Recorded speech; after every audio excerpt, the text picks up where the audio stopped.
Well, I think the big problem is to imagine that there is a starting point of anything, or even that the starting point is actually relevant. I usually start out by finding images that I feel like copying or using as a storyboard, but this actually probably doesn't have anything to do with the final work. It gives it a really strict outline and an aesthetic coherence and integrity and a rigour, and it also helps the dancers have something to work from. But I also feel that for the audience to know what that path was is to let the cat out of the bag a bit. What's more interesting is to see what is there at the end and what does it look like. And for me, it's the biggest surprise to see what comes out at the end, because it's completely unpredictable. It's got nothing to do with the images or my starting point. This is quite an unusual piece for a contemporary dance person to embark on.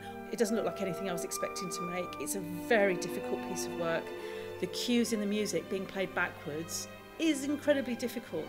So if the dancers weren't up for it and weren't up for doing something very hard, I would have discarded this way of working, but they've encouraged me by their attention to detail and their enthusiasm.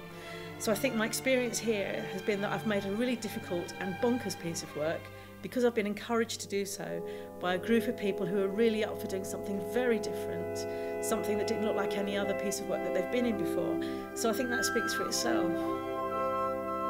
I think now looking at the work that we've made, it's almost like a strange, concentrated, backwards, inside-out, through the looking glass opera that's been done by people that have never seen an opera, who've read about it in a book and are making their own opera. So it bears no resemblance to anything, but it feels slightly familiar. It's episodic and it flows from one thing to another, and there is a coherent aesthetic style. But what is it about is for the audience to get, because I have no idea.